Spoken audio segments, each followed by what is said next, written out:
There were once 25 tin soldiers, who were all brothers, for they had been made out of the same old tin spoon. They shouldered arms and looked straight before them, and wore a splendid uniform, red and blue. The first thing in the world they ever heard were the words, "Tin soldiers!" They were given him for a birthday present, and he stood at the table to set them up. The soldiers were all exactly alike excepting one, who had only one leg.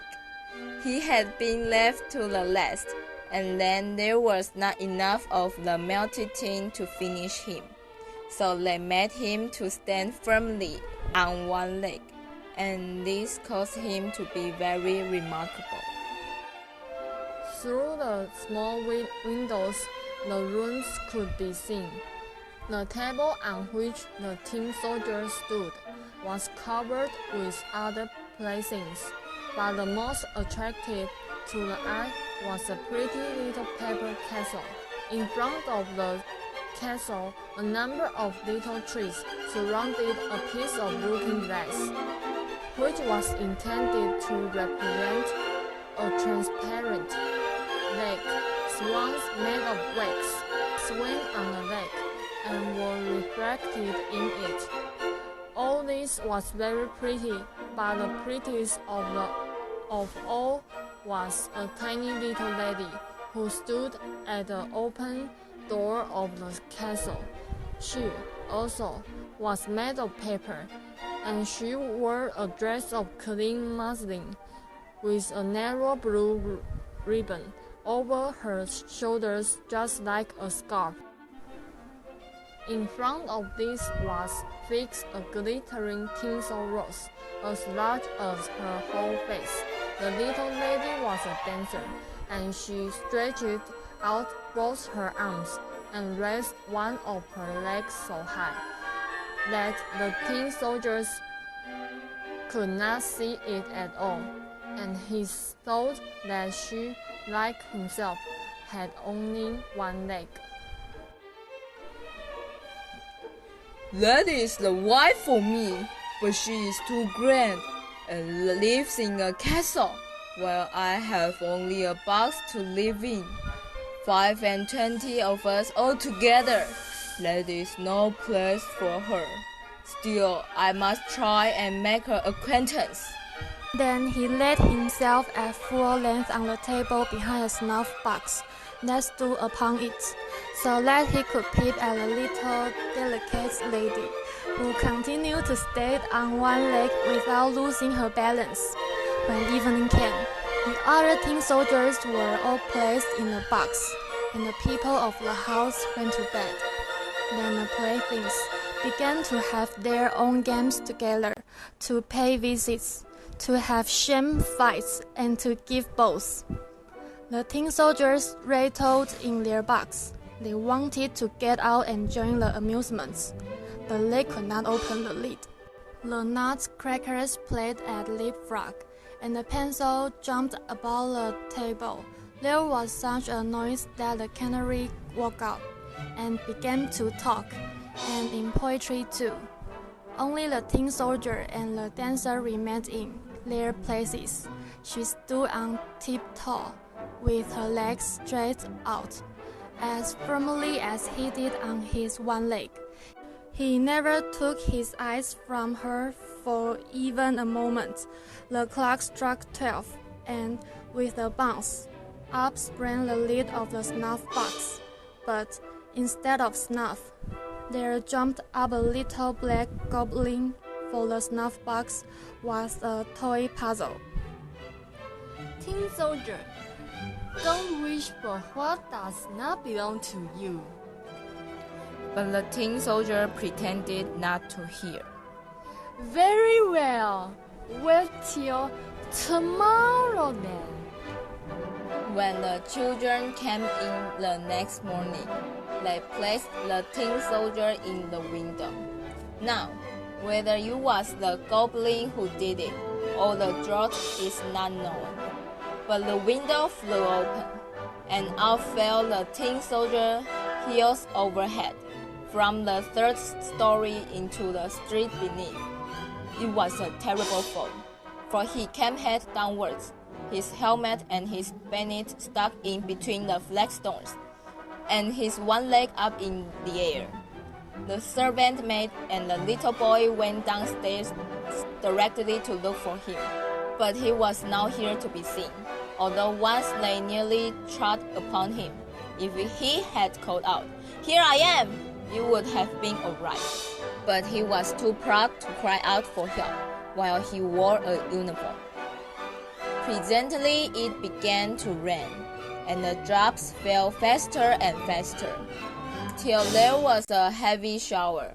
When it was over, two boys happened to pass by, and one of them said, "Look, there is the tin soldier. He ought to have a boat to sail in." So they made a boat out of a newspaper and placed the tin soldier in it, and sent him sailing down the gutter, while the two boys ran by the side of it, and clapped their hands.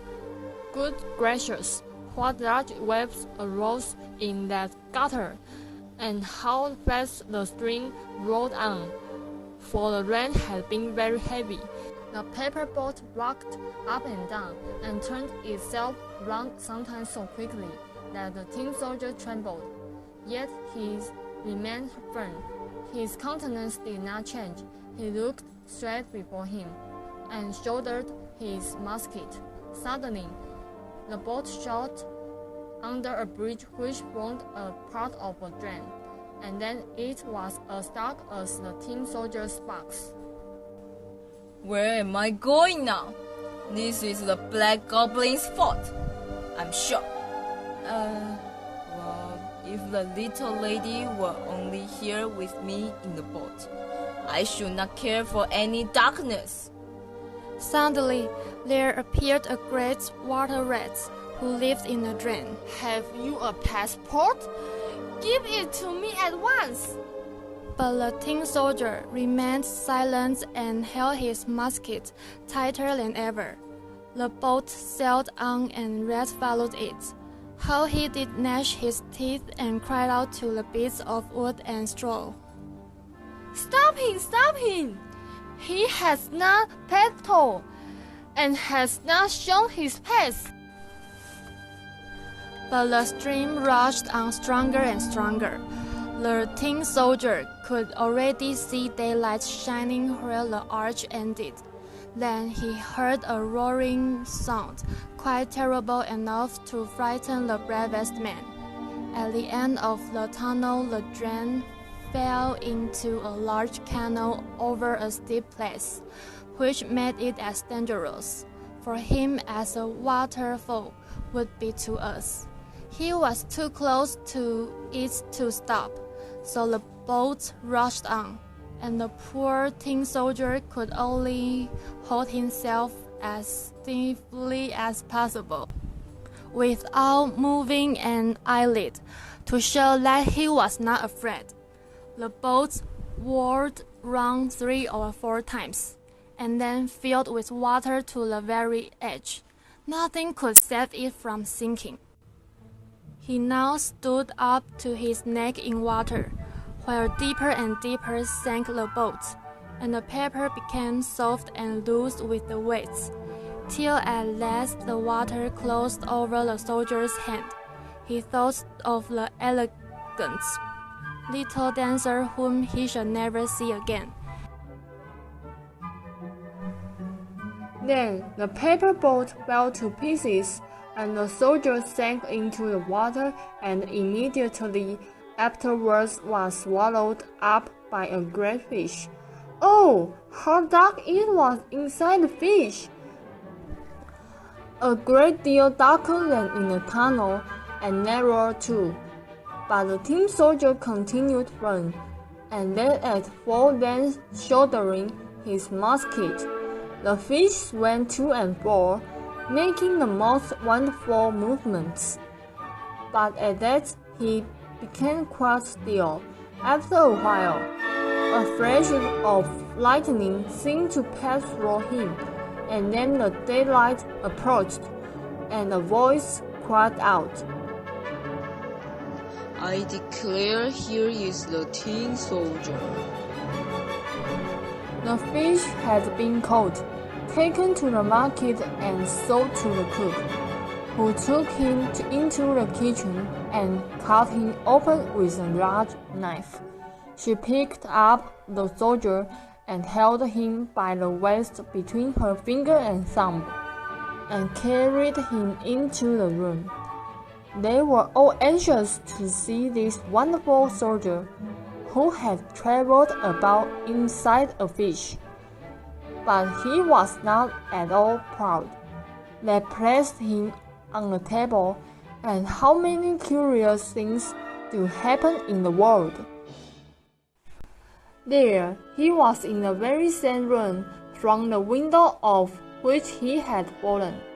There were the same children, the same playthings standing on the table, and the pretty castle with the elegant little dancer at the door.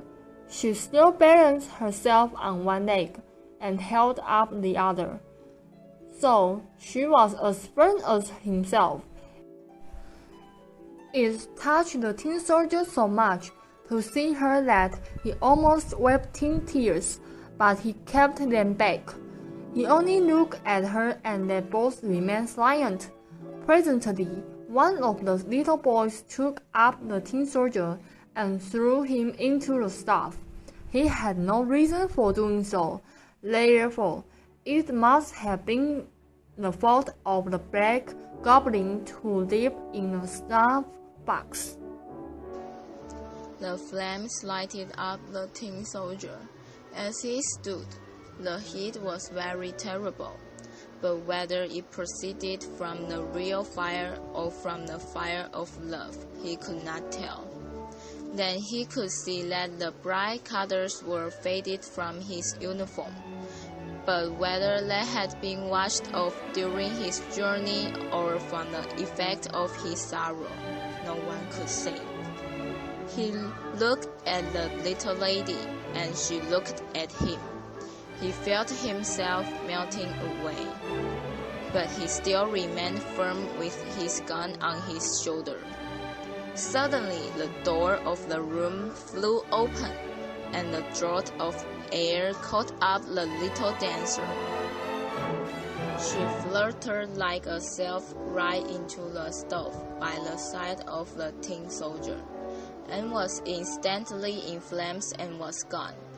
The tin soldier melted down into a lump, and the next morning, when the maid servant took the ashes out of the stove, she found him in the shape of a little tin heart. But of the little dancer nothing remained but the tinsel rose, which was burnt black as a cinder.